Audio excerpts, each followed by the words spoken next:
Hello students, how are you? Very good.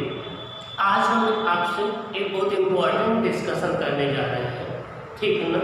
जो आप में से मैक्सिमम स्टूडेंट की प्रॉब्लम होती है कि सर हम न्यूमेरिकल नहीं कर पाते हैं, उसके लिए क्या करें?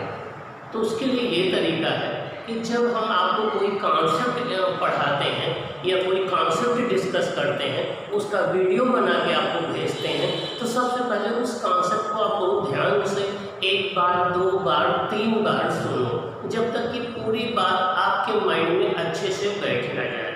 सेकंड क्या है, उसके जस्ट बाद उन्हीं कॉन्सेप्ट पर बेस्ड न्यूमेरिकल भेजते हैं। उन न्यूमेरिकल को आप ध्यान से सुन करके सारे जितने न्यूमेरिकल डिस्कस किए गए हैं एक एक पर कंसंट्रेट हो, देखो कि कौन सी कॉन्सेप्ट कहाँ पर अप्लाई की गई है, किस सिचुएशन में अप्लाई की गई है। मीन्स अगर आपका रिंग का मोमेंट ऑफ इनर्शिया क्या सेंटर के अबाउट पूछा गया है या टेंजेंट के अबाउट पूछा गया है या डायमीटर के अबाउट पूछा गया है, मीन्स किस सिचुएशन में वो अप्लाई होती है। उसके बाद जब आप उन न्यूमेरिकल के डिस्कशन सुन लो, उसके जस्ट बाद आप उन कॉन्सेप्ट पर बेस्ड जो क्वेश्चन आपको हम सेंड करते हैं उसको करने लगिए, और उसको करने के बाद फिर आप देखिए कि कहाँ पर आप कर पा रहे हैं, कहाँ नहीं कर पा रहे हैं, कहाँ पर प्रॉब्लम फील कर रहे हैं। उसके फिर दोबारा कॉन्सेप्ट में जाइए कि हाँ ये कॉन्सेप्ट हमें बताई गई थी, तो कहाँ हम मिस्टेक कर रहे हैं। उसके बाद हम अपने क्वेश्चन को सॉल्व करिए। मीन्स हर एक क्वेश्चन में ये देखना कि वो क्वेश्चन किस कॉन्सेप्ट पर दिया गया है, किस सिचुएशन में दिया गया है, कौन कंडीशन लगेगी। अगर आप इन बातों का ध्यान रख करके प्रॉब्लम को सॉल्व करेंगे तो 100% आपको न्यूमेरिकल हो जाएंगे।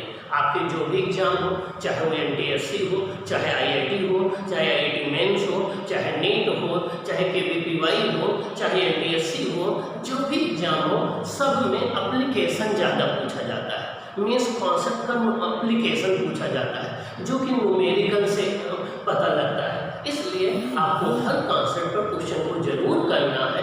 अगर फिर भी आपको नहीं समझ में आता तो आप चैनल को सब्सक्राइब करिए, ग्रुप में राइट करिए, और हम आपकी हेल्प करेंगे और ये बताएंगे कि आप न्यूमेरिकल के जादूगर कैसे बने। ओके, आइए अब आज का हमारा डिस्कशन है कि आप जब 9th में थे तो मैं बताया करता था आपको कि फादर इक्वल टू माँ। मैं आपको बताता था कि फादर इक्वल टू माँ, m equal to m a, father equal to माँ बोला करता था। तो फादर इक्वल टू माँ का मतलब यम इक्वल टू यम ए। ये आपका बड़ा जाना पहचाना फॉर्मूला है, आपका बड़ा फेमिलियर फॉर्मूला है। यहाँ यम क्या है, नेट एक्सटर्नल फोर्स है, यम क्या है, मास है, ए क्या है, लीनियर एक्सेलरेशन है। तो ये जो इक्वेशन हम अभी तक सुनते आए हैं ट्रांसलेशनल मोशन में या लीनियर मोशन में, इसी के एनालोगस, इसी के सिमिलर, इसी से मिलता जुलता कौन सा फॉर्मूला रोटेशनल मोशन में होता है। तो इसी से मिलता जुलता फॉर्मूला रोटेशनल मोशन में होता है, tau equal to I alpha. Tau equal to I alpha, जहाँ टाउ क्या है, मोमेंट ऑफ फोर्स, आई क्या है, मोमेंट ऑफ इनर्शिया, एल्फा क्या है, एंगुलर एक्सेलरेशन। तो फोर्स के प्लेस पर क्या आ गया, टार्क, मास के प्लेस पर क्या आ गया, moment of inertia, linear acceleration जगह पर क्या आ गया, एंगुलर एक्सेलरेशन। तो ये है moment of force equal to moment of inertia into angular acceleration. तो जो Newton second law translational motion में हुआ करता था, आज हमें न्यूटन सेकंड लॉ जो है रोटेशनल मोशन में देखना है। मीन्स हमें देखना है कि मोमेंट ऑफ फोर्स में और मोमेंट ऑफ इनर्शिया में एंगुलर एक्सेलरेशन में क्या रिलेशन होता है। आइए देखते हैं हम relation between torque and moment of inertia. हमें देखना है कि टार्क और मोमेंट ऑफ इनर्शिया में क्या रिलेशन होता है। हमें देखना है कि टार्क और मोमेंट ऑफ इनर्शिया में क्या रिलेशन होता है। मीन्स हमें tau equal to I alpha को डेराइव करना है।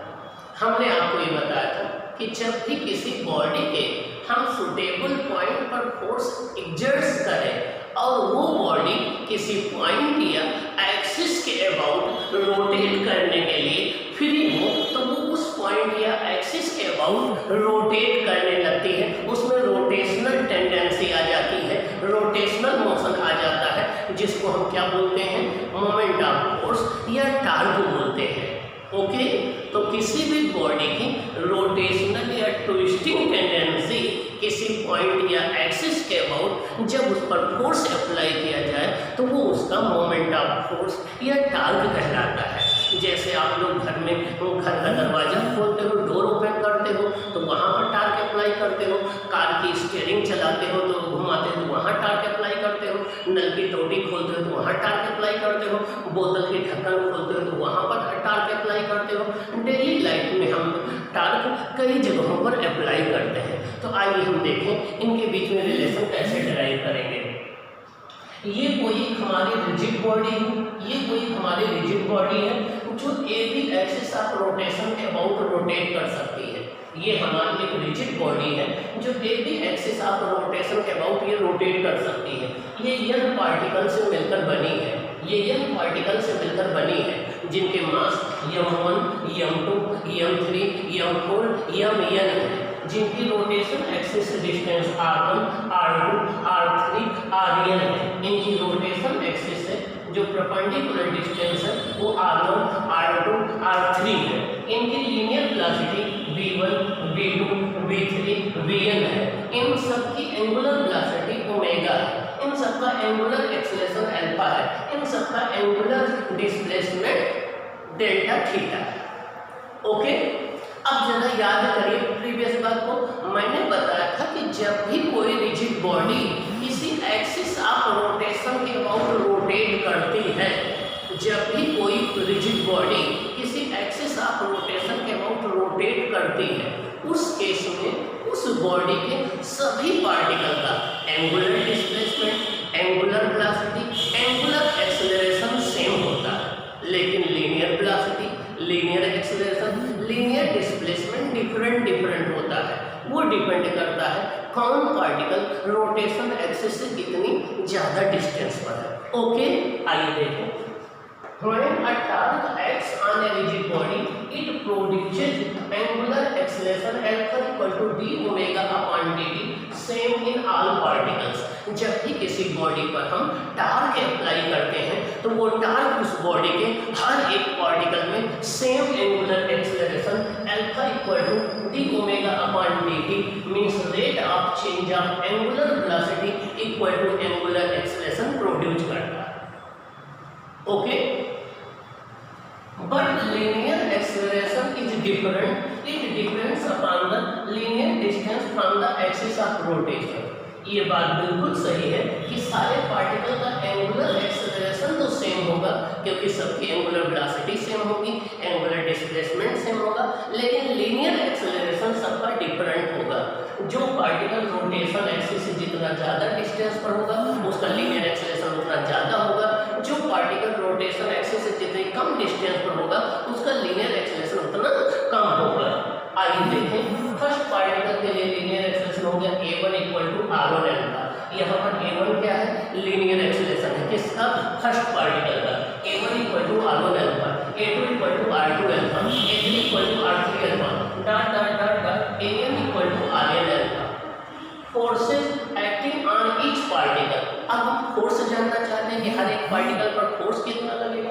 F equal to ma, F1 equal to m1 a1, m1 r1 alpha, F2 equal to m2 a2, m2 r2 alpha, Fn equal to mn am, mn rn alpha आ जाएगा। ये तो हर एक individual particle पर force होगा जो exert होगा। अब हम अगर टार्क की बात करें, moment of force about the axis of rotation, हमें पता है कि tau equal to r cross f equal to rf sin theta होता है। यहाँ पर sin थीटा sin 90 हो जाएगा क्योंकि हमने जो डिस्टेंस कंसीडर कर रखा है पार्टिकल की वो रोटेशन एक्सिस से परपेंडिकुलर कंसीडर कर रखा है। मीन्स हम ये मान के चल रहे हैं कि फोर्स जो है वो डिस्टेंस के पोजीशन वेक्टर के परपेंडिकुलर है, तो sin थीटा sin 90 है, sin 91 होता है। तो टाउ1 इक्वल टू r1 f1 हो गया, ये r1 m1 a1 equal to r1 m1 a1 होता है r1 अल्फा, तो m1 r1 स्क्वायर अल्फा हो जाएगा। ये टाउ2 हो जाएगा m2 r2 स्क्वायर अल्फा, टाउ3 हो जाएगा m3 r3 स्क्वायर अल्फा, क्योंकि tau equal to r1 into f1, r1 f1 हो जाएगा m1 into a1, m1 into a1 तो हो जाएगा, और m1 a1 होता है r1 अल्फा तो हो जाएगा m1 r1 स्क्वायर अल्फा।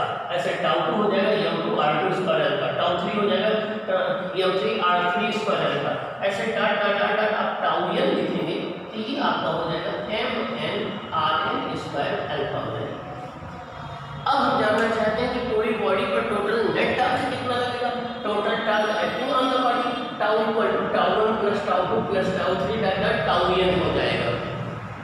तो ये हो जाएगा tau equal to m1 r1 square alpha plus m2 r2 square alpha plus m3 r3 square alpha dot dot mn rn square alpha हो जाएगा।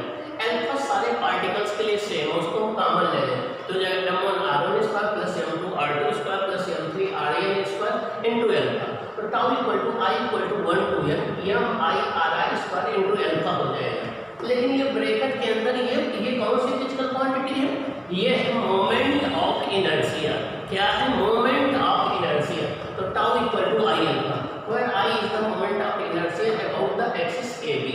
अब यहाँ पर आपको ध्यान रखना है, जब भी ये फॉर्मूला हम अप्लाई करेंगे तो मोमेंट ऑफ इनर्शिया और टार्क दोनों सेम एक्सिस के अबाउट कैलकुलेट होना चाहिए।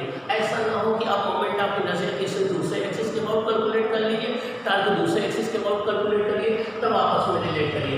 आपको सेम एक्सिस के अबाउट आपको कैलकुलेट करना है। अब टार्क इक्वल टू हो गया moment of inertia into angular acceleration.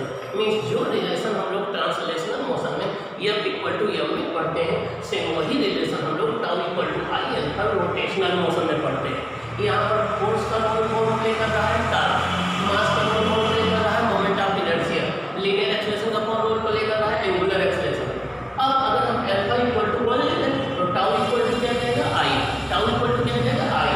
इसका मतलब ये हो गया कि किसी बॉडी में यूनिट एक्सीलरेशन प्रोड्यूस करने के लिए, किसी बॉडी में यूनिट एंगुलर एक्सीलरेशन प्रोड्यूस करने के लिए जितना हम टार्क अप्लाई करते हैं वो उस बॉडी के मोमेंट ऑफ इनर्शिया के इक्वल होता है। किसी बॉडी में यूनिट एक्सीलरेशन प्रोड्यूस करने के लिए हम उस पर जितना टार्क अप्लाई करते हैं वो उस बॉडी के मोमेंट ऑफ इनर्शिया के इक्वल होता है। ओके, तो ये रही मोमेंट ऑफ इनर्शिया की दूसरी डिफिनेशन। ओके, तो ये रहा हमारा relation between the moment of force में torque and moment of inertia and angular acceleration. ये इंपॉर्टेंट है न्यूमेरिकल के लिए, इसको आपको ध्यान से समझ लेना है, फिर जाके चैनल को सब्सक्राइब करना है, अपने फ्रेंड्स में भी शेयर करना है। जरूर आप शेयर करेंगे जिससे उनका भी बेनिफिट हो जाए। ओके।